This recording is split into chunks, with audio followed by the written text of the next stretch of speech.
이번 시간에서는 20강에 대한 내용으로서 양도소득세 비과세 할 차례인데요. 양도소득세 비과세에 대한 내용으로서 여기 보시면은 앞에서 배웠던 내용대로 파산 선고에 의한 처분소득, 그리고 또 농지의 교환, 1세대 1주택의 양도, 이 셋 중에 하나에 들어갔으면 비과세됩니다. 여기에 대한 내용이 해년마다 한 문제 출제되는데 주로 나온 것은 1세대 1주택의 양도에 대해서 많이 출제되니까 이 내용을 중점적으로 봅니다. 1세대 1주택의 양도에 대한 내용으로서 밑에 보시면 이 가로 나오죠. 이 가로에서 1세대 1주택 및 부스토리 양도 여기에 대한 내용인데 여기에서 예습을 안 할 것 같을 거니까 예습 차원에서 먼저 동그라미 1번 내용 읽어드릴게요. 1세대 1주택이란 거주자 및 배우자가 그들과 동일한 주소 또는 거소에서 생계를 같이 하는 가족과 함께 구성하는 1세대가 이렇게 했으니까 여기는 주체죠. 주체로서 1세대란 내용을 갖춰야 된다라는 내용으로서 AND 조건이에요. 1세대가 양도일 현재 국내 1주택을 보유하고 있는 경우로서 1주택을 보유하고 있는 경우로서 있으니까 AND죠. 그리고 그 옆에서 해당 주택의 보유 기간이 2년 하고 가로 빼고 연결하면은 2년 이상인 것을 말한다. 이렇게 나오죠. 이 내용에 따라서 살펴보니까 1세대 1주택의 양도에 대한 내용은 AND 조건이라는 것을 알 수 있어요. AND 조건에 대한 이로서 1세대란 조건을 갖추어 주고 1주택이라는 조건을 갖추어 주고 그 주택에 대해서 2년 보유하고 양도하였다고 하였으면 국내 주거 안정과 국내 주택 공급 목적으로서 국가 정책적으로서 과세하지 않는다. 이 내용이 바로 1세대 1주택의 양도예요.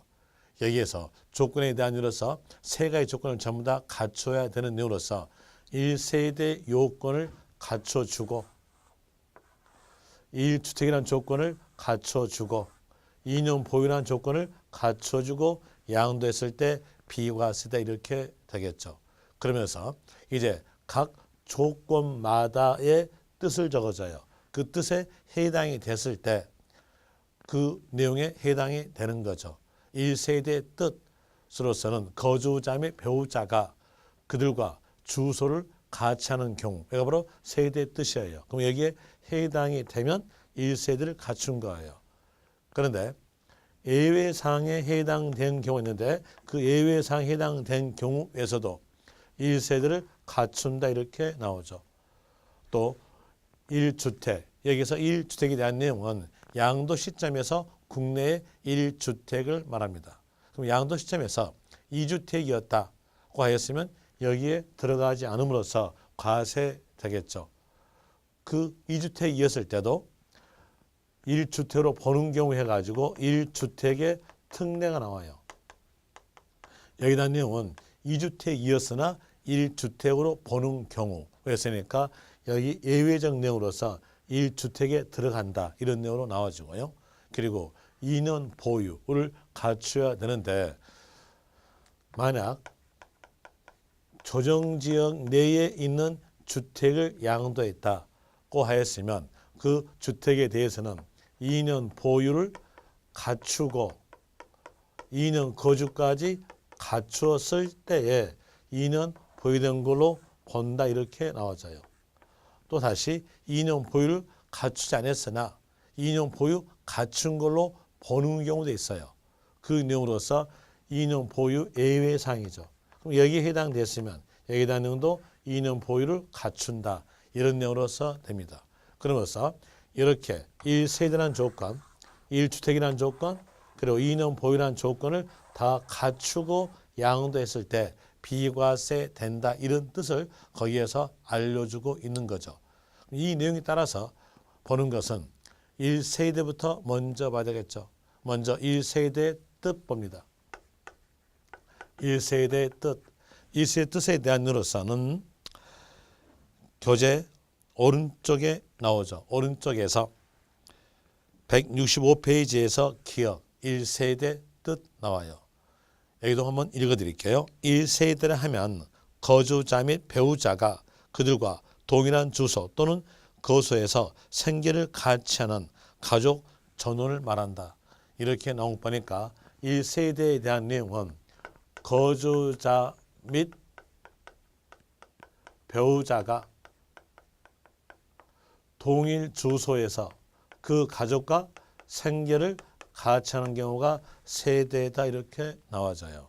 여기에서 거주자, 왜 얘가 거주자로 나왔겠는가? 이것부터 봅시다. 거주자의 뜻은 앞에서 배웠던 대로 국내에 주소를 두거나 183일 이상 거소를 둔 자가 바로 거주자예요. 이 거주자는 주로 우리나라 사람들이에요. 우리나라 사람들에 대한 내용으로서 이 1세대 1주택 2년 보유하고 양도됐을 때 비과세하여지는 원인에 대한 내용은 국내의 주거 안정과 국내의 주택 공급 목적으로서 비과세 되는 겁니다. 그러면 여기에서 국내의 주거 안정이니까 요 거주자가 주로 국내 우리나라 사람이죠. 우리나라 사람이니까 얘가 거주자 되는 거예요. 그럼 반대로 비거주자. 비거주는 어떻게 했는가? 비거주자에 대한 내용은 이 사람은 주로 외국 사람이죠.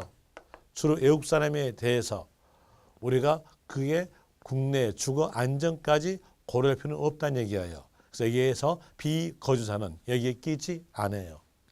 이제 문장 선언해 볼 때 비거주자가 국내 1주택을 2년 보유하고 양도하였다. 이랬으면 여기에서 비거주자는 세대에 들어가지 않죠. 들어가니까 여기 조건을 빠졌다는 얘기예요. 빠졌음으로써 여기에 대한 내용으로서는 1세대 요건에 들어가지 않았으니까 과세된다 이렇게 나오죠. 그리고 또 거주자에 들어갔다 하더라도 배우자가 있어야 되는 게 원칙입니다. 그런데 배우자가 없는 경우 있겠죠. 배우자가 사망하였다. 사망하였을 때 배우자가 없음으로써 1세대에 들어가지 않고 국내 1주택을 2년 보유하고 양도하였을 때에 세대라는 조건을 갖추지 않았으니까 거기에서 과세다. 이렇게 나오면 너무 가혹스럽습니다. 그래서 배우자가 없다 하더라도 배우자가 있는 것으로서 간주해서 세대로 보는 경우가 있어요. 그 내용이 바로 예외상이죠. 자, 아까 말할 때 예외적 내용에 해당이 됐으면 1세대에 들어간다 이렇게 했었잖아요. 요 내용이에요. 요 내용으로서 배우자가 없더라도 세대로 보는 경우 거기에 단위로서 예외사항이 있죠. 예외사항에 대한 내용으로서 A번, B번, C번에 대한 내용인데 나이가 30세 이상이다. 나이 30세 이상이면 결혼할 능력이 있죠. 그럼으로써 배우자 없더라도 세대로 본다 이렇게 나와주고요. 그리고 B번에서 기준 중위 소득의 40% 이상. 여기서 기준 중위 소득이라는 것은 중간소득이에요. 중간소득의 40% 이상 그랬으니까 이 내용은 의미적 내용으로서 최저 생계비를 말합니다. 그러니까 최저 생계비로서 주택, 토지를 관리 유지하면서 독립적 생계를 갖춘 경우 독립적 생계를 갖췄으니까 배우자 없이 혼자 최저 생계 이율에서 잘 살고 있죠. 잘 살고 있으니까 배우자 없더라도 세대로 본다 이렇게 나와 주고요. 그리고 또 그 밑에서 C번 배우자의 사망 이혼 배우자 사망 이혼 얘기도 배우자 없더라도 세대로 본다 이렇게 나와져요. 여기 대한 내용은 엔드 조건이 아니라 OR 조건이에요. 이 셋 중에서 하나에 해당됐으면 배우자 없더라도 세대로 본다. 안으로서 나이 30세 이상 기준 중위 소득의 40% 이상으로서 독립적 생계를 갖춘 경우 배우자 사망 이유는 배우자 없더라도 세대로 본다 이렇게 나와져요. 이제 법이 여기까지만 있고요. 여기까지 있고 다른 법이 없다 합시다. 그럼 여기에 대한 내용을 충분하게 이용할 수 있는 내용이 나타나져요. 그럼 가정해보죠. 이렇게 보죠. 남자의 나이에 대한 내용은 30세였고요. 여자도 나이가 30세였다. 이렇게 해보고 이 두 분이 부부였고 그리고 남자는 주소를 서울로 두고 그리고 서울에 있는 1주택에 대해서 남자 명의로 등기돼 있고 그리고 등기부상에서 2년 보유를 갖췄다고 합시다. 여자는 주소를 부산에 두고 부산에는 1주택에 대해서 여자 명의로 등기돼 있고 2년 보유를 갖추었다. 이랬을 때 여기에서 어떤 법이 없으면 이걸 이용할 수 있어요. 볼 때 거주자와 배우자 있더라도 동일 주소에 있다 했어요. 그럼 동일 주소를 갖춰야 되는데 주소를 다르게 했죠. 다르게 했음으로써 여기에 대한으로서 부부지만 주소가 다름으로써 여기에 대한 내용 1세대에 대한 내용으로 가지고 그리고 또 여기도 1세대로 가져요. 거주자니까 이런 neu로서 가질 때에 여기에서 1주택을 2년 보유하고 양도했다고 하였으면 1세대 1주택 2년 보유로서 이걸 먼저 양도했을 때 비과세 되겠죠. 또 다시 부산주택을 먼저 양도해도 1세대 1주택 2년 보유하고 양도하였으니까 이때의 단위로서 비과세 된다 이렇게 나와줍니다. 이 나와주는데 여기에 단위로서 법이 이제 이렇게만 돼 있었다면 어느 주택을 먼저 양도해도 비과세 된다는 이런 현상이 나타나져요. 이 현상을 막기 위해서 여기에서 법이 나오죠. 부부는 각각 세대가 아니라 동일 세대다 이렇게 나와져요. 동일 세대다 이런 내용으로서 나와줍니다. 부부는 동일 세대. 당연히 부부는 동일 세대죠. 부부는요 같은 세대에 살고 있으니까 서로 간에 싸우고 서로 간에 욕도 하고 살잖아요. 그래서 같은 세대니까 그럽니다. 이렇게 봅시다. 아버지와 아들, 아버지와 아들에서 주소를 달리했다 해서 아들이 아버지에게 화났을 때 화를 낸다? 아니죠. 이런 내용은 아닐 것이고요. 하나 부부는 같은 세대에 살고 있으니까 서로 간에 욕도 하고 싸우기도 해요. 그래서 부부는 동일 세대다. 동일 세대니까 여기에서 부부는 동일 세대 1세대가 돼요. 각 세대가 아니에요. 1세대로서 서울주택을 먼저 양도했다. 그러면 양도 시점에서 몇 개? 하나, 둘로 됨으로써 이 경우는 1주택에 해당되지 않았음으로써 과세된다 이렇게 되겠죠. 또 부산주택을 나중에 양도했다.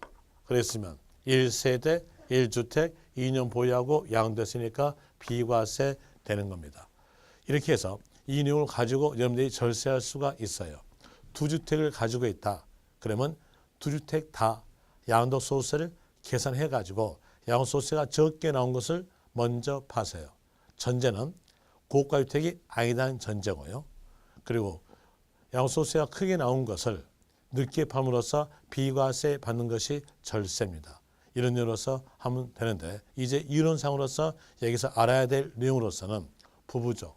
부부는 각각 세대가 아니라 동일 세대로 본다. 이걸 기억하셔야죠. 그 내용으로서 교재 참고에서 비과세는 1세대 1주택에 대해서 부부가 단독 세대 자 부부에다가 동그라미 그리고 그 옆에서 동일 세대에다가 동그라미 치면 돼요. 그러면 이 두 단어 보면서 너무 충분하게 문장에 대한 내용으로 틀렸는가 맞았는가 구별이 가능합니다. 부부 나왔으면 끝말은 뭘로? 동일 세대 이러시면 되겠죠.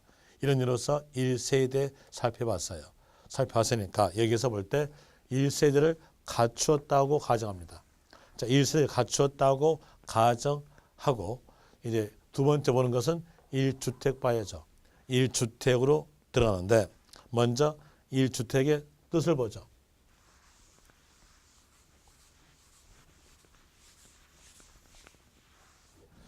1주택의 뜻에 대한 내용은 양도 시점에서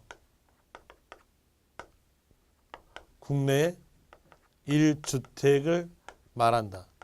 이 내용으로 나와져요. 그럼 여기에서 볼 때 국내에 1주택이죠. 얘가 왜 국내란 전제를 붙였겠는가를 볼 때 이 1세대 1주택 2년 보유 양도했을 때 비과세 하여진 원인에 대한 내용이 국내의 주거 안정과 국내의 주택 공급 목적이에요. 자, 여기서 국내 주택의 공급 목적이니까 당연히 얘가 돼야 돼요. 국내 이렇게 나와야 되겠죠. 만약에 여기에서 국외주택 이렇게 나왔다면 국외주택에 대한 내용은 국내의 주거 안정과는 관계가 없죠. 그러면서 국외주택은 주택수에 관계없이 과세다 이렇게 나와져요. 여기에 대한 내용은 주택수에 포함되지 않고 과세다 이렇게 되죠. 그 내용에 대해서 A번에 적어졌죠. A번에서 국외주택은 주택수에 포함되지 않고 과세된다 이렇게 되고요. 그리고 또 국내 1주택에 대한 내용으로서 판단은요. 어느 판단이면 양도 시점 판단이에요. 양도 시점 판단이니까 양도 시점에 국내 1주택이 돼야 된다. 그러면 상가로 양도하다 있어요. 그럼 상가로 양도하다 그러면 이건 양도 시점의 상가죠. 국내 1주택이 아님으로써 과세다 이렇게 될 것이고요. 또 나대지를 양도하다 이렇게 나왔으면 여기에 대한 내용도 마찬가지로서 1주택이 아니기 때문에 과세다 이렇게 나와져요. 양도 시점에서 국내의 1주택입니다. 그럼 양도 시점에서 국내에 2주택이었었겠는가? 2주택이었으면 여기 1주택에 해당되지 않음으로써 여기에 대한 내용은 먼저 양도했던 것은 과세다 이렇게 됩니다. 그리고 같은 날에 2주택을 동시에 양도한 게 있어요. 그랬을 때 먼저 양도한 것은 과세, 늦게 양도한 것은 비과세로서 순서를 정할 때 우리에게 혜택을 줘요. 혜택을 주면서 거주자 선택에 의한다 이 말이 나옵니다. 여기서 포인트에 대한 내용은 양도 시점에서 2주택 이렇게 나왔으면 그때 선택은 거주자 선택 이렇게 해야 돼요. 만약에 문장에서 국세청장이 순서 정한다. 양도소득세가 크게 나온 것을 먼저 판다. 이렇게 하면 그건 문장은 틀린 거죠. 이런 녀로서 되고요. 그리고 또 뒷페이지 보시면은 주택이란 뜻 나와요. 당연히 이 주택의 뜻을 적어줘야 돼요. 그런데 이 주택의 뜻에 대한 내용은 여러분들이 상식적으로 알고 있겠죠. 늘 주거용 건물에 대한 내용이 주택이다. 이건 상식이잖아요. 늘 주거용 건물인데 거기 판단에 대한 내용을 기억하셔야 돼요. 판단에 대한 내용은 세법은 사실과세니까 사실 판단이다. 사실 판단이다. 이 내용으로서 하나 기억하시면 돼요. 사실 판단이다 라는 내용으로서 아시면 되니까 그 밑에서 참고 두 번째 참고 보세요. 두 번째 참고로 볼 때 동그라미 1번 사용인의 기거를 위하여 공장에 부수된 건물을 합숙소로 사용. 자, 공장에 부수된 건물을 합숙소로 사용한다. 부는 본에 따라가요. 그럼 여기에서 이 합숙소에 대한 내용은 공장에 따라가겠죠. 공장에 따라가니까 끝말은요. 주택으로 보지 아니한다. 주택으로 보지 않으니까 과세된다. 이렇게 될 것이고요. B번 보세요. B번 관광용 숙박시설인 콘도미니엄. 여기서 관광용 숙박시설인 콘도미니엄. 콘도미니엄은 늘 상시 주거용 건물이 아니죠. 어쩌다가 한 번씩 왔다 갔다 한 것이죠. 그럼 여기는 휴양용 건물에 대한 내용으로서 늘 주거용이 아니기 때문에 주택으로 보지 않는다 이렇게 나와져요. 그 다음에 3번 소유하고 있던 공무상의 주택인 1세대 1주택을 거주용이 아닌 영업용 건물로 사용하다가 양도한 때. 자, 보니까 사실상으로서 서류상으로서는 주택이나 사실로서는 영업용이죠. 사실로서 영업용이니까 여기에 대한 내용은 주택으로 보지 아니한다. 보지 아니하기 때문에 과세된다는 거죠. 여기 포인트는 뭐였을까요? 사실상 영업용이 되겠죠. 사실상 영업용이니까 과세하지 않는다 이렇게 나와져요. 그리고 또 볼 때 여기에서 뜻에 대한 내용이 양도 시점에서 국내의 1주택이에요. 국내 1주택이니까 양도 시점에서 주택수가 몇 채였는가에 대한 내용에 판정할 수 있는 법이 나와야 돼요. 그 주택수 판정에 관한 법에 대해서 먼저 부부다. 부부는 아까 보니까 별거 중이어도 각각 세대가 아니라 동일세 그랬죠. 부부는 동일세대. 그러니까 부부에 대해서 주택수는 합친다, 합산한다 이렇게 나와져요. 또 다른 상황, 또 다른 상황에 대한 이유로서 다가구 주택이에요. 167페이지 보시면 두 번째 점에서 다가구 주택 나오죠. 다가구 주택 내용 읽어봅시다. 다가구 주택은 한 가구가 독립하여 거주할 수 있도록 구획된 부분을 각각의 하나의 주택으로 본다.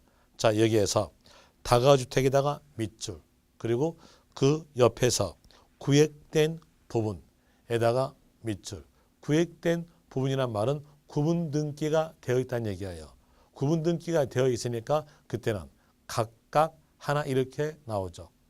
그리고 다시 그 밑에서 다만 해당 다가주택을 구획된 부분별로 양도하지 아니하고 하나의 매매 단위로 양도한 경우, 자 거기에서 다가주택에다가 밑줄 그리고 그 밑에 줄에서 하나의 매매 단위 그 단어에다가 밑줄 설명드리면은요, 다가주택을 하나의 매매 단위였으니까 통째로 팔았다는 얘기예요. 통째로 팔았으니까 여기 대한 내용 결국적으로서 전체가 하나겠죠. 통째니까. 그래서 끝말 전체를 하나의 주택으로 본다. 거기다가 밑줄. 이제 포인트를 잡아주면 다가주택 이렇게 나왔을 때 구획된 부분 이 말이 있으면 그때는 각각 하나 다가주택 나왔음에도 불구하고 하나의 매매단이 이렇게 나왔다면 그때는 전체 하나로서 아시면 될 것이고요. 그리고 세 번째 점 1주택을 여러 사람이 공동으로 소유하는 경우에는 각각 개개인이 1주택을 소유한 것으로 본다. 거기에서 키 단어에 대한 내용은 거기에 쭉 가다가 공동 소유주택, 공동 소유주택이니까 공유죠. 공유주택 이렇게 나왔다 합시다. 여기서 여러분들이 민법에서 배웠던 내용으로서 공동 소유, 공유란 말 배웠을 거예요. 공유의 뜻은 상대편의 동의를 구하지 않더라도 처분 가능한 것에 대한 내용이 공유의 뜻이에요. 상대편에게 내 거 판다 말하지 않고 판다는 것은요, 각 소유권을 인정했다는 뜻이에요. 그럼 여기에서 공유란 말이 나왔다면 막바로 끝나가시면 되겠죠. 각 소유권을 인정했으니까 각각 1주택으로 본다. 이런 내용으로서 나옵니다. 양도소득세 문제에서 공유 나왔다면 그 단어 보자마자 끝말에서는 각각 1주택 이런 내용으로서 하시면 될 것이고요.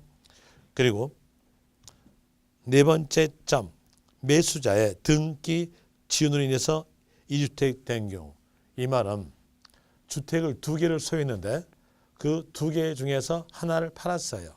그때 산 사람인 매수자가 등기를 이행하지 않았어요.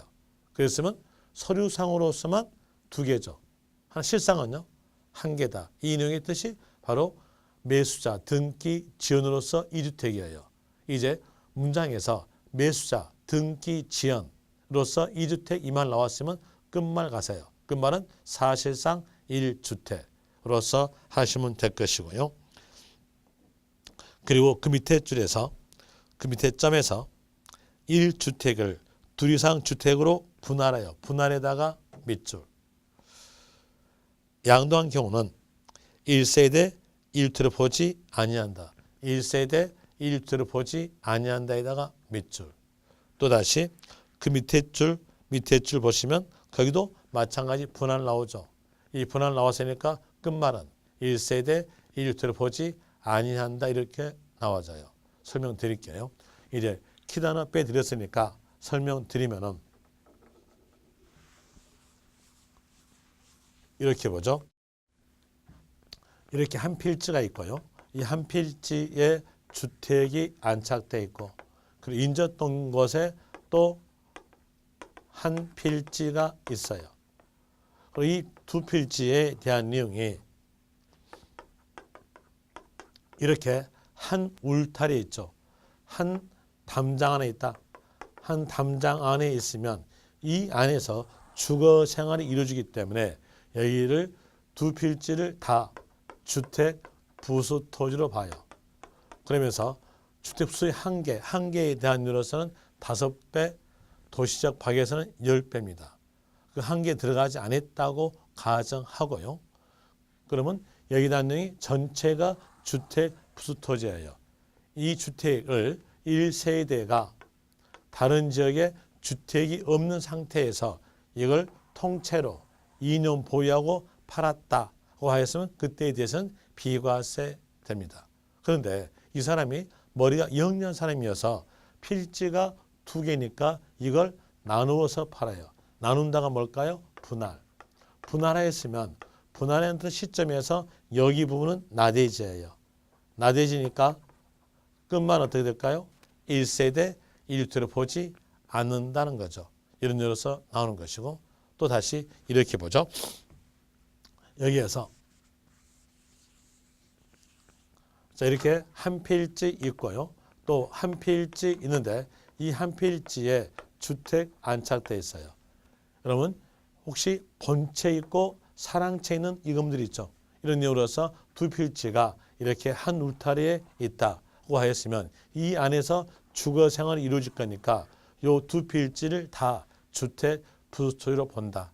그리고 그 부수토지에 대해서 5배, 박에서 10배를 초과되지 않았으면 부는 본에 따라감으로써 얘가 1주택이 됩니다. 그리고 1세대가 다른 지역에 주택이 없는 상태에서 이 주택에 대한 2년 보유하고 통째로 팔았어요. 그랬으면 1세대 1주택 2년 보유하고 팔았으니까 비과세 됩니다. 근데 이 사람도 머리가 영리한 사람이라 여기에서 필지가 2개니까 나누어서 팔아요. 분할한다. 분할한다면 분할했던 시점에서 하나, 2개 됩니다. 그러므로 여기에 대한 내용은 끝말은요. 1세대 1주택을 보지 않는다. 왜? 2개니까. 이런 이유로서 되겠죠. 그러면서 여기는 과세됩니다. 먼저 양도한 것이 2주택으로서 과세된다. 이런 거로 나오는데 여기서 이제 단어 알 것은 문장 쭉 가다가 분할 이 말 나왔으면 끝말은 1세대 1주택으로 보지 아니한다. 라는 이유로서 나와주고요. 그리고 그 밑에 점에서 겸용주택. 이 겸용주택에 대한 문제 잘 나온 쪽이에요. 잘 나온 쪽이니까 여기에 대한 내용 기억을 하셔야 될 내용인데 겸용주택이란 말은 용도가 2개예요. 주거 용도와 주거 외 용도가 같이 있는 주택 이를 보고 겸용주택 그럽니다. 그럼 여기에서는 원칙으로서 갈 때는 주거분만 주택 가야 돼요. 그런데 이 내용은 비과세 내용이 있기 때문에 우리에게 혜택을 주어져요. 혜택을 주어져서 주거 부분이 주거 이외보다도 크다. 그러면 전부를 주택으로 본다. 전체 주택으로 본다. 이렇게 나와져요. 여기에 대한 이유로서 어때요? 클 때만. 자, 클 때만 전부 주택으로 봅니다. 반대였다. 반대적으로서 주거 외가 크거나 같았다면 그때는 원칙이죠. 원칙으로서 주거 부분만 주택으로 본다. 이렇게 나와져요. 이 내용으로서 이걸 기억하시면 되겠죠. 주거 부분이 주거 외보다 클 때만 전부 주택으로 본다. 이런 이유로서 기억하시면 되는데 이제 상황으로서 해줄게요. 1세대가 다른 지역에 주택이 없는 상태에서 요 2층 건물을 보유했는데 1층은 상가로서 이 정도 면적이고요. 2층은 주거로서 이 정도 면적으로서 이 건물을 2년 보유하고 팔았어요. 양도하였다. 그러면 1세대라는 조건 갖춰주고 그리고 다른 지역에 주택이 없다 했으니까 이제 이 건물이 주택이냐 아니냐를 판단해 볼 때 주거가 크죠. 그러니까 전부가 주택이다. 1주택. 2년 보유하고 양도했으니까 비과세다 이렇게 나와져요. 이런 이유로서 주거 부분이 주거 외보다 클 때만 전부 주택 이렇게 나와주고요. 이제 반대적 현상 볼까요? 반대적 현상에 대한 이유로서는 주거 부분이 주거 외 부분보다 적거나 같았다. 이랬으면 이때는 원칙으로서 주거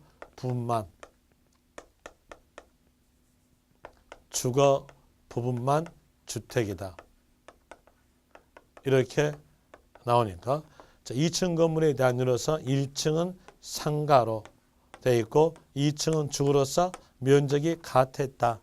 그리고 다른 지역에 주택이 없이 1세대가 이 건물을 2년 보유하고 양도하였다고 하였으면 자, 여기에서 같으니까 여기 주거부분만 주택, 여기에 대해서 비과세, 주거 외부분은 과세 이런 내용으로서 나와주겠죠.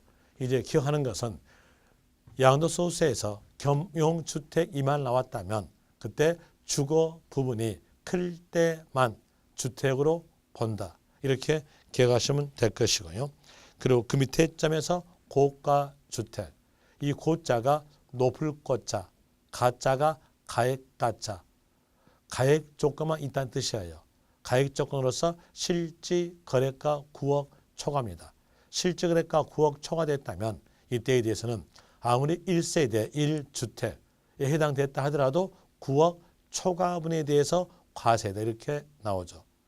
여기서 알 거 고가주택은 실지 거래가 9억 초과 그리고 9억 초과됐을 때에 9억 초과분에 대해서 과세다.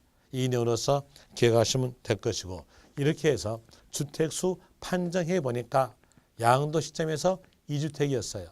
2주택이었으면 여기에서 먼저 양도한 것은 1주택에 들어가지 않으로써 과세되는데 2주택이었으나 1주택으로 보는 경우가 있어요. 그 내용이 아까 설명드렸을 때 1주택의 특례죠. 이 말은 2주택이었으나 1주택으로 보겠다는 뜻이에요. 자, 거기 교재에다가 이렇게 적었어요. F번. F에서 1주택의 특례에다가 적는 것은 이렇게 적으면 되겠죠.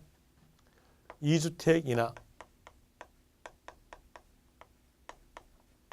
1주택으로 보는 경우 라는 내용으로서 적어주시면 돼요.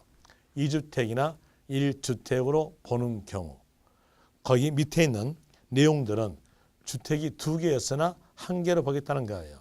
그럼 그 밑에 있는 내용에 해당되지 않았으면 그 2주택에 대해서는 먼저 양도한 거 과세다 이렇게 됩니다. 이제 2주택이었으나 1주택으로 보는 경우에 가장 대표적 내용이 일시적 2주택이에요. 여기 대한 내용은 여러분 시험에서 문장에서 이렇게 주어져요. 일시적 2주택 이렇게 주어지니까 그 내용 보면서 이제 숫자는 꼭 아셔야 되는데 먼저 체킹할게요. 뒷페이지 168페이지에서 맨 위에 일시적 2주택 거기다가 밑줄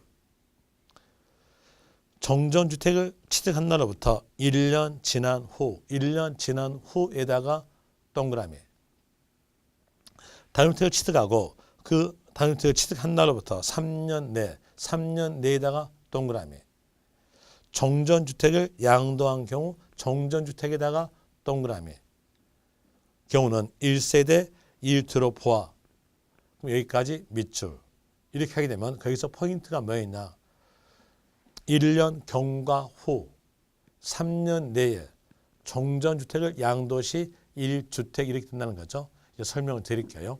체킹했으니까 설명 드리는데 여기에 대한 내용은 세법 개정된 연역을 알아야 여러분들이 이해할 수가 있어요.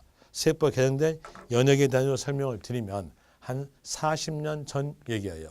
40년 전에 다른 주택을 취득하였다. 그러면 이 말 의미 안에는 정전 주택이 있다는 뜻이겠죠. 정주택이 있어요. 이때 40년 전에서는 이 주택을 취득할 때는 거의 현금을 다 주고 현금 몰빵해서 취득했습니다. 지금하고는 다르죠. 지금은요, 은행에 월세 살고 있죠. 하나 예전 사람들은 은행하고는 담을 지었어요. 담을 지어서 은행을 이용하지 않고 자기가 현금 있는 내용으로서 주택을 취득했습니다.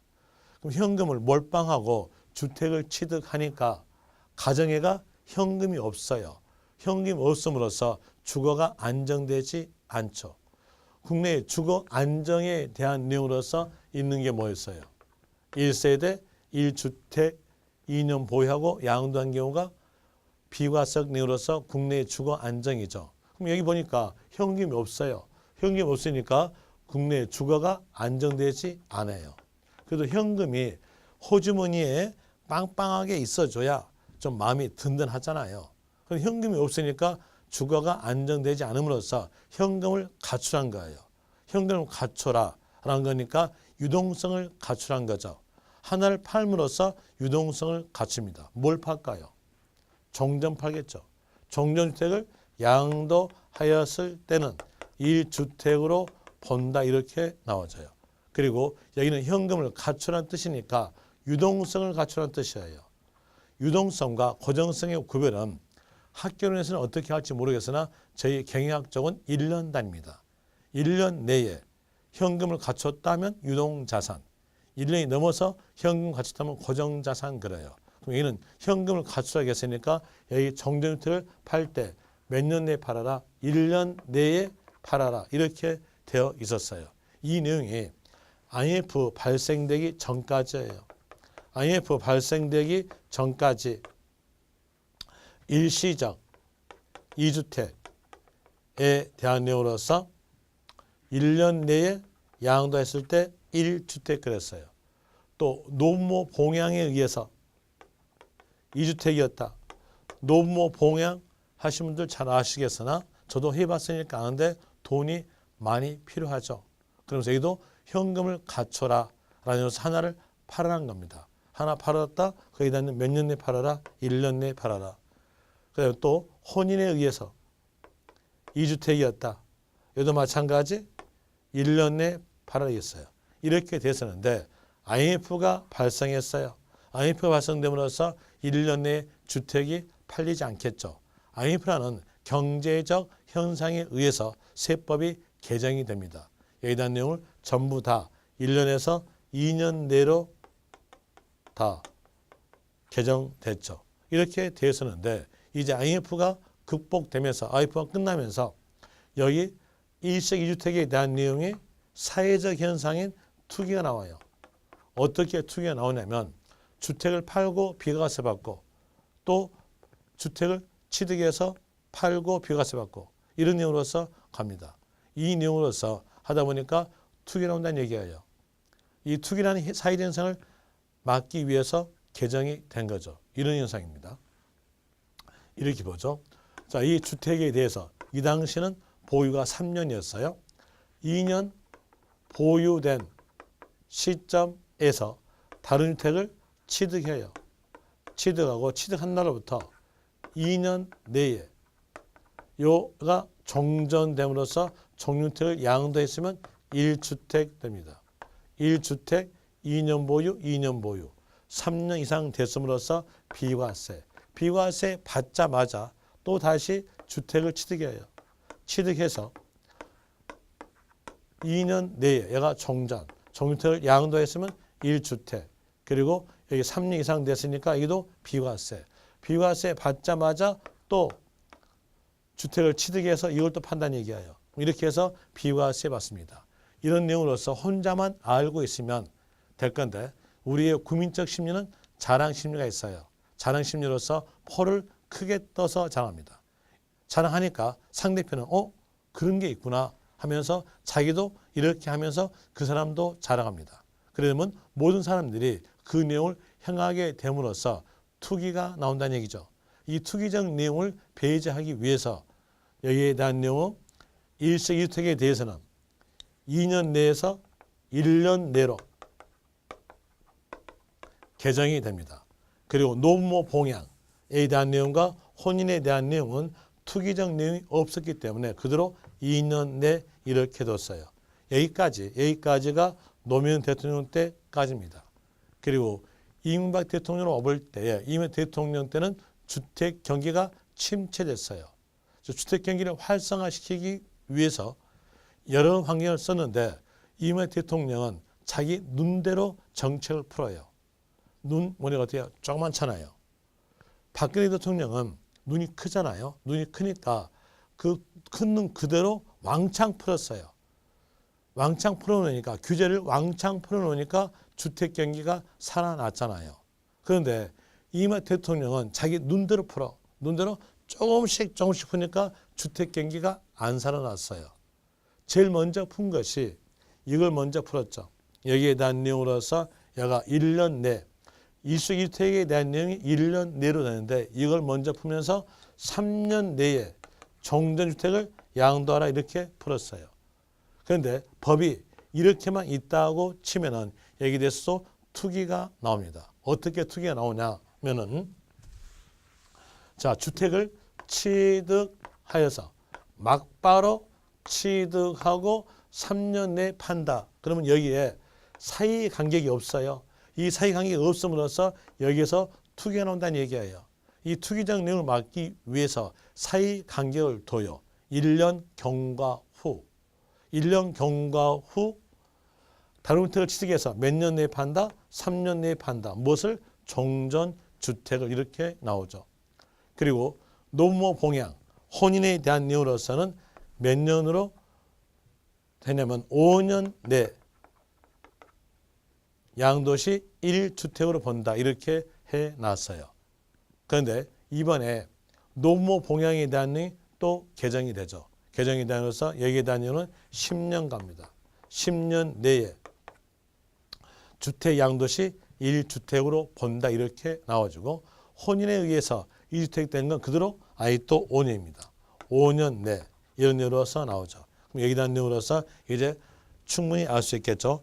168페이지에서 일시적 2주택 이렇게 나왔으면 1년 경과 후 몇 년 내에 판다? 3년 내에 판다. 무엇을? 종전주택을 양도시 1주택 이렇게 나올 것이고 그리고 두 번째 점에서 직계 존속의 동고 봉양으로서 세대 합쳐서 2주택. 이게 바로 뭘까요? 노부모 봉양. 노부모 봉양에 대한 으로서는 몇 년 내에 발행된다? 10년 내. 10년 내에다가 찾아서 동그라미 치면 될 것이고요. 혼인. 혼인에 대한 내용 그대로 5년. 혼인함으로써 2주택 이 말 나왔으면 그때는 5년 내 먼저 양도주택은 1주택으로 본다 이렇게 되겠죠. 그리고 그 밑에서 수도권 지역 밖 주택과 일반 주택 이렇게 해서 2주택 된 경우인데 여기에 대한 내용도 세법 개정된 연역을 알아야 이해할 수가 있어요. 세법 개정된 연역으로 볼 때 예전에 노무현 대통령 때로 볼 때 노무현 대통령에서는 지방 경제를 육성시키기 위해서 수도권 지역에 있는 공사의 본사들을 지방으로 이전하겠다 했어요. 그러면서 지방으로 이전되죠. LH공사는 진주로 이전됐고요.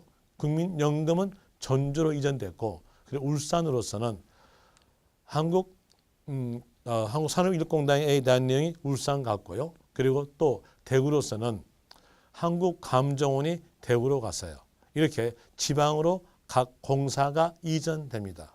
각 공사가 이전됨으로 인해서 거기 근무하고 있는 사람은 하나의 주택을 일반 주택을 가지고 있었을 때에 지방에 가서 근무하니까 지방에 있는 주택을 사겠죠.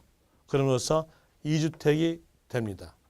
이랬을 때 지방 경제를 활성화시켜야 되니까 지방에서 살면서 돈을 사용해줘야 지방 경제가 활성화되는 거예요. 지방 경제 활성화를 위해서 지방 주택을 남기란 뜻이에요.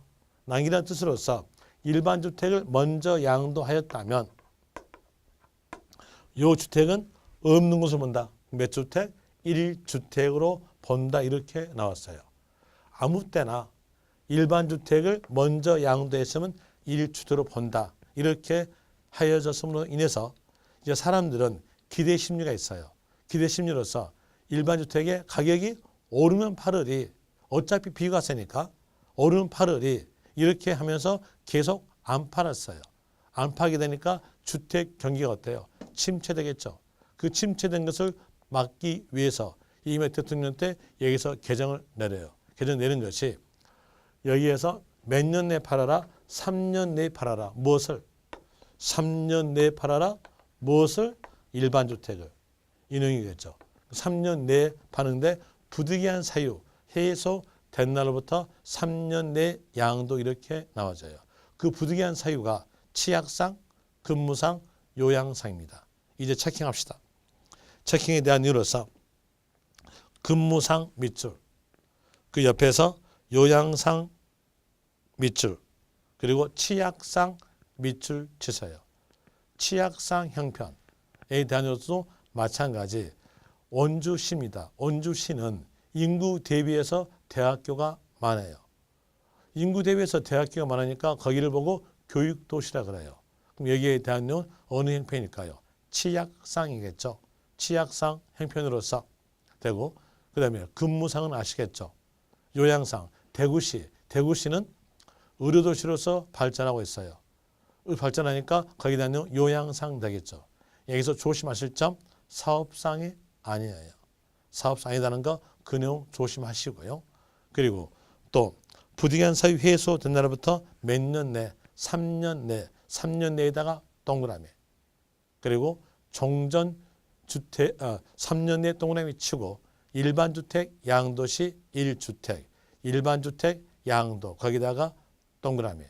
여기에서 만약에 지방주택 양도시 1주택이면 그건 틀린 문장입니다. 지방주택 양도하였다면 지방 경제의 활성화는 관계가 없는 내용으로서 그때는 2주택으로서 과세되는 거니까 일반 주택에다가 동그라미 치면 되겠죠. 그리고 그 밑에서 이제 상속 문화재 나오는데 여기다는 묶을게요. 묶어서 해드릴게요. 자, 묶어서 해드리는데 그 밑에다가 적으시면 될 거예요. 문화재 주택과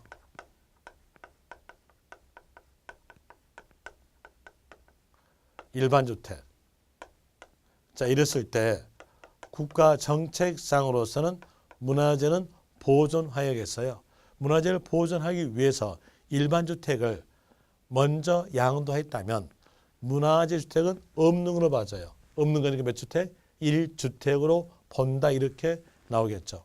하나, 문화재 주택을 먼저 양도했다면 문화재 보존적 의미가 없어짐으로써 그때는 2주택으로서 과세됩니다. 이제 여기에서 문화주택, 일반주택 이렇게 나왔을 때 알아야 될 내용으로서는 일반주택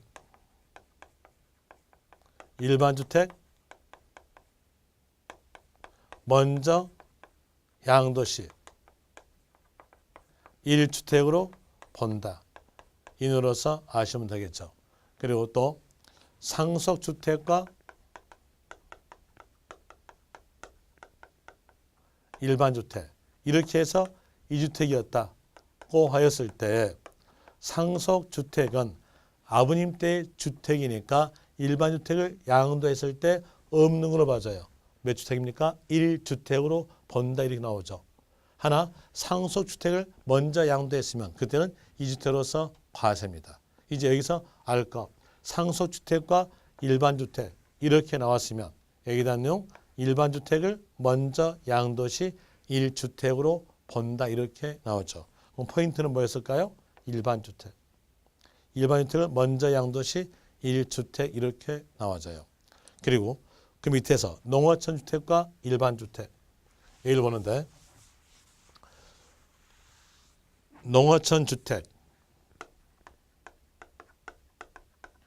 주택과 일반 주택에 대한으로서 이 농어촌 주택, 일반 주택에 대한으로서 예전에 설명드릴 때 농어촌 주택에 대한 내용은 기농주택이 있고 그리고 또 상속주택, 이 말은 피상속인이 5년 이상 거주하면서 경작을 하고 있는 주택이었어요. 그 내용을 보고 상속주택입니다. 이 상속주택에 대한 내용도 농어촌 주택이고요. 또 이농주택, 농사를 경작하다가 떠났어요. 5년 이상 경작하다가 떠났다. 그 주택을 보고 이농주택. 여기에 대한 내용도 마찬가지 농어촌 주택입니다. 자, 여기에서 농어촌 주택에 대한으로서 기농도 상속도 이농도 농주택인데 이 조건에 들어가줘야 농어촌 주택이에요. 그런데 그 조건에 대한 내용이 아시다시피 엄청나게 까다롭습니다. 자, 교재 169페이지 보시면은 농어촌 주택이 가지고 기농, 이농, 상속 나오죠. 거기에 대한 내용의 조건에 대한 내용에 해당이 돼야 기농, 상속, 이농에 해당되면서 농어촌 주택 되는 거예요. 그런데 이 조건에 대한 내용 여기가 아주 까다로워요. 까다로우니까 이건 실무 때 적용하고 여러분들은 안 하셔도 돼요. 아는 것은 농어촌 주택에는 기농, 이농, 상속주택이 있다 이렇게만 하시면 돼요. 그러면서 자, 여기에서 농어주택과 일반주택을 보유했을 때 농어촌 주택은 농어촌을 보호 육성해야 돼요. 보호 육성해야 되기 때문에 이걸 남겨야겠죠. 이걸 남김으로써 일반주택을 먼저 양도했다면 이 주택은 없는 거예요. 없는 게 몇 주택? 1주택으로 본다 이렇게 나옵니다. 그래서 문장에서 농어촌 주택과 일반주택 이렇게 나왔을 때 여기에 대한 내용은 일반주택을 먼저 양도시는 1주택으로 본다. 이렇게 되죠. 하나 농어촌 주택을 먼저 양도했다 하면 이때는 농어촌 보호 육성이 아니기 때문에 2주택으로서 과세가 됩니다. 그리고 이제 농어촌 주택에 대한으로서 기농주택이에요. 이 기농주택도 마찬가지 농어주택이죠. 농어주택이니까 농사지으러 돌아오신 분이에요. 돌아가신 분이 농사에 전념해야 되는데 여기에서 기대심리를 또 한다는 겁니다. 어떤 기대심리냐면 이 기농주택과 일반주택 이렇게 보유했을 때에 일반주택을 아무 때나 양도하게 되면 1주택으로서 비과세 되니까 나는 가격이 오르면 팔으리 하면서 일반주택을 계속 안 팔고 있었어요. 이러다 보니까 주택 경기가 침체됩니다. 그걸 막기 위해서 이걸 팔으란 거예요. 이걸 팔게끔 만들기 위해서는 파는 기간을 주는 거죠. 파는 기간 주는데 몇 년 줬냐? 5년 내에 준다는 겁니다. 이제 여기서 기농주택이란 말이 나와요.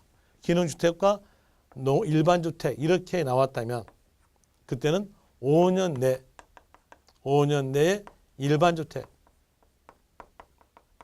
일반주택 양도시는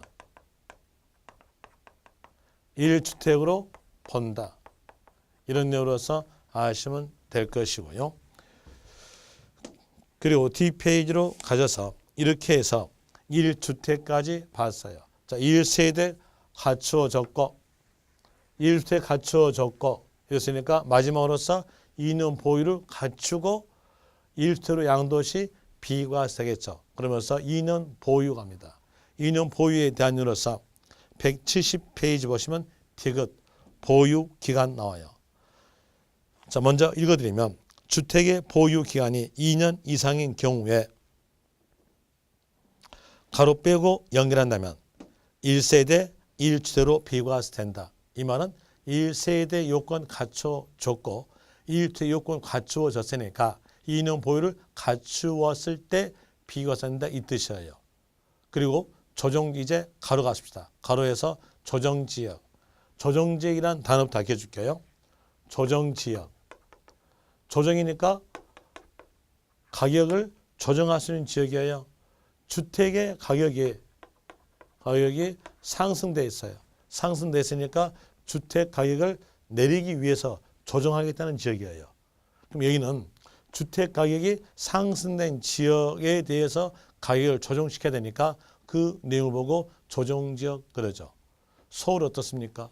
서울 아파트 가격들 높죠.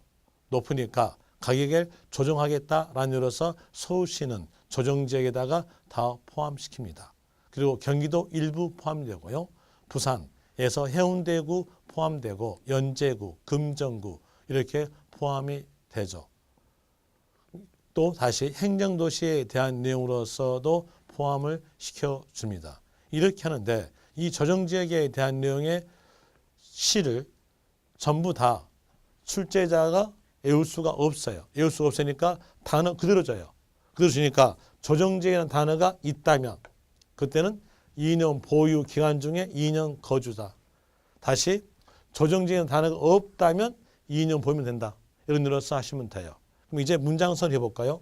문장선 해볼 때 자, 여기서 1세대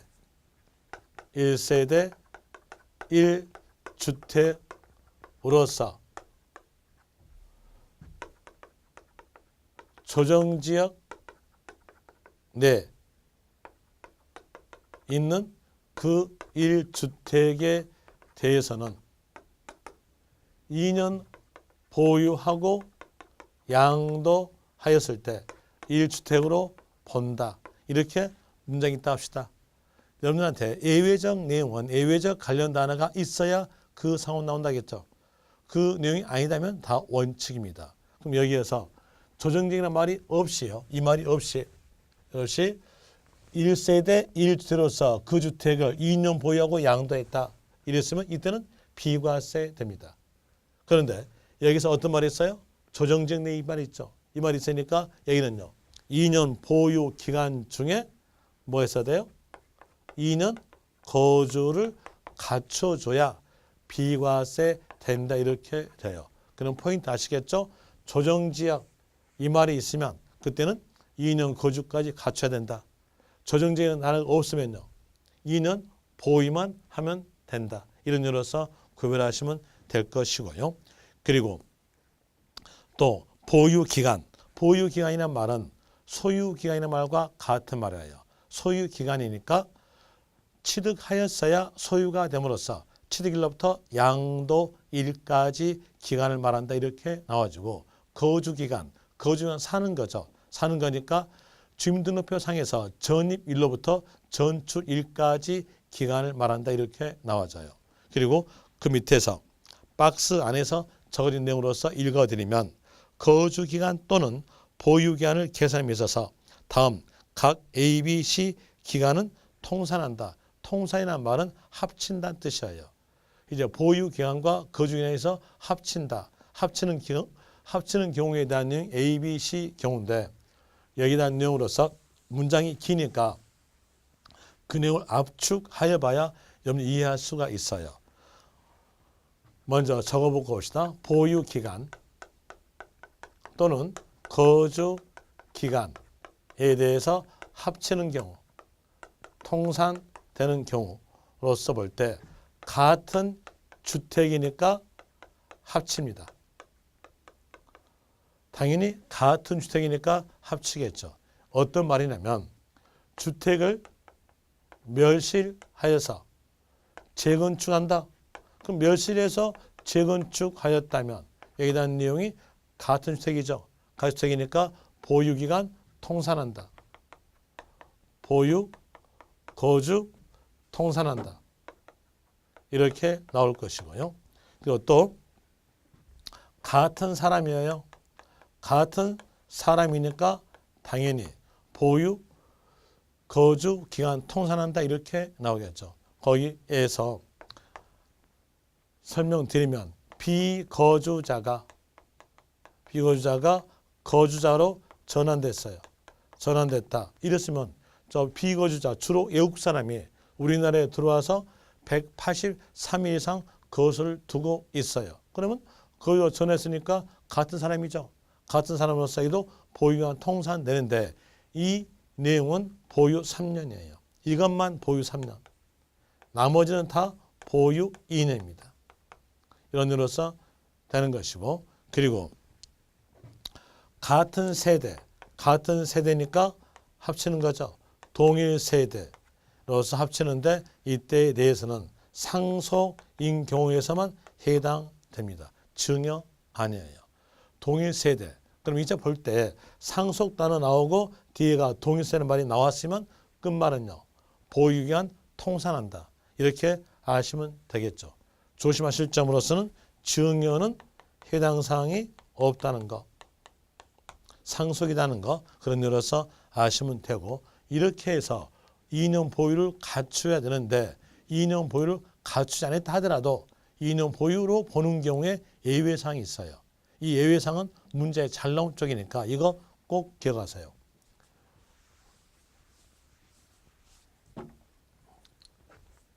자, 보유. 2년 보유의 예외사항.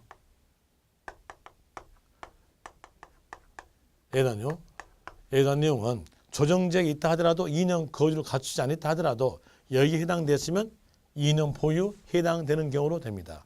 이런 내용으로서 가는 건데, 여기서 보세요. 건설 임대주택.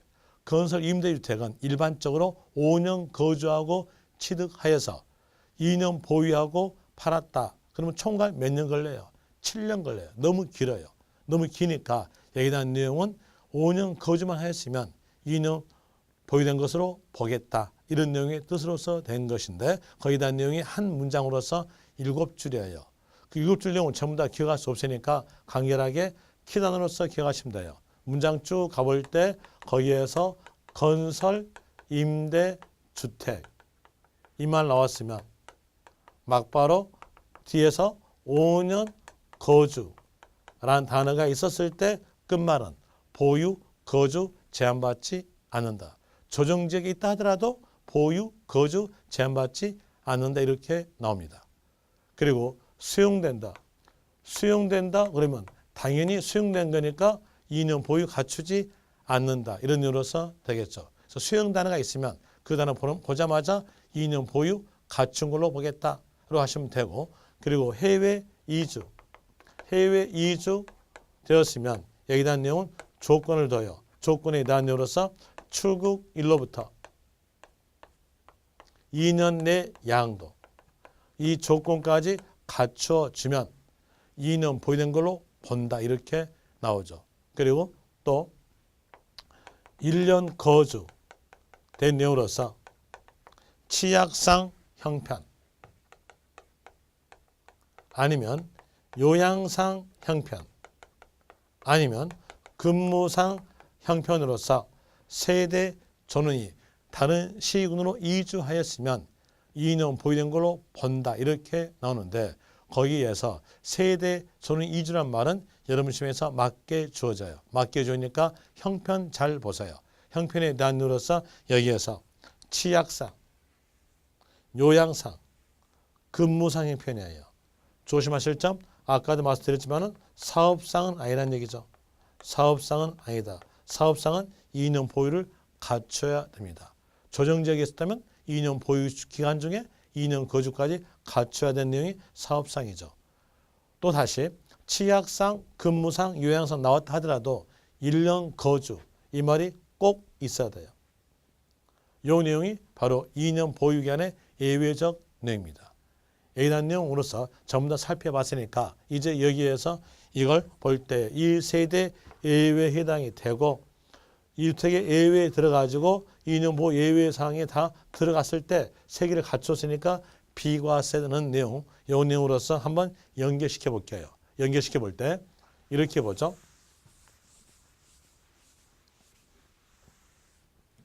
1세대가 건설, 임대, 주택을 5년 거주하여 1주택으로 취득하고 5개월 보유 시점에서 그 주택을 양도하였다. 이랬을 때 이게 비과세인가 과세인가 볼 때 1세대 갖췄죠. 그리고 양도 시점에서 몇 주택? 1주택. 이제 2년 보유만 갖추면 되는데 5개월 보유니까 2년 보유 안 됐어요. 2년 보유 안 됐으나 여기서 건설 임대주택 5년 거주 이 말이 나왔으니까 2년 보유된 걸로 범으로써 비과세 된다 이렇게 되겠죠. 이런 내용으로서 이제 비과세까지 살펴봤어요. 봤으니까 이에 대한으로서 문제 한 문제만 풀고 그리고 이제 다른 내용으로서 하겠습니다. 172페이지에서 기출체크로서 1번 보죠. 양도소득세 비과세 옳은 것은 1번 입주권을 한 개 소유한 1세대가 입주권을 양도한 경우로서 양도는 현재 다른 주택이 없는 경우는 1세대 이웃으로 보지 않는다. 라는 내용으로서 여기에서 내용은 틀렸네요. 왜 틀렸는가 봅시다. 자, 이 볼 때 입주권에 대한 내용으로서 보면은 자, 얘가 아파트에 대한 내용으로서 이게 재건축되는 아파트예요. 그리고 다른 지역에 주택이 없이 1세대가 이 주택을 보유하다가 어느 시점에서 재건축되니까 재건축에 대한 내용으로서 사업 승인 받겠죠. 사업 승인 받았음으로써 여기에 대한 내용으로서 철거시키고 그리고 건물 지으면서 완공됐다 합시다. 있다. 그럼 여기 요 기간까지가 입주권이죠. 이 입주권에 대한 내용으로서는 부동산 취득 권리예요. 취득 권리로서 이걸 양도했을 때 너는 주택이 아니니까 과세다. 이렇게 나온다면 이거 어때요? 너무 가혹스럽죠. 왜 가혹스러울까요? 이 입주권이 어느 역할일까요? 여기 주택의 역할이에요. 여기 정전주택의 역할이니까 이 입주권을 정전주택으로서 1주택을 본다는 얘기예요. 그럼 얘가 1주택. 여기서 2년 보유했으면 비과세 된다. 이렇게 되는데 여기에 대한 내용은 1세대 1주택으로 보지 않는다 했으니까 틀렸겠죠. 입주권 나오면 이 입주권에 대한 내용을 정전주택으로 해석하시면 될 거예요. 정전주택으로서 1주택. 그 다음에 2번에서 1주택을 여러 사람이 공동소유. 공동소유니까 공유 나왔죠. 그러면 이 말을 보정하자 끝만 가시면 돼요. 각각 1주택으로 본다. 그런데 여기는 지분 큰 자의 1주택으로 본다. 틀렸죠. 3번. 거기에 쭉 가보니까 혼인에 의해서 2주택 1이 나왔죠. 이 나왔으면 몇 년 내에 양도한다? 5년 내. 5년 내에 양도한 혜택은 1세대로 본다. 맞죠? 자, 여기서 하나 기억하실 거. 만약에 노모 봉양으로서 나왔다면요. 그때 몇 년 내? 10년 내. 이게 이번에 개정된 거니까 기억하셔야겠죠? 그 다음에 4번. 농어주택인 기능주택을 치단으로부터 3년 내에 일반주택 양도. 기능주택과 일반주택 나왔으면 그때는 5년 내 일반주택 양도 시 1주택이죠. 그 내용으로서 4번 틀렸고요.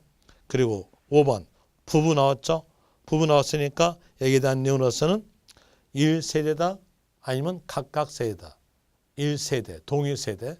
그리고 각각 1주택을. 그러면 각각 1주택이니까 2주택이겠죠. 1세대 2주택으로서 그중 하나 양도했으니까 이때는 2주택으로서 과세됩니다. 그런데 비과세 적용했으니까 틀렸죠. 옳은 게 있으니까 답은 거기에서 3번 됩니다. 이렇게 해서 문제 풀어드렸고 그리고 이제 다음 시간에 대한 내용으로서 넘어가겠습니다. 다음 시간에서는 과세되는 경우로 가겠습니다. 수고하셨습니다.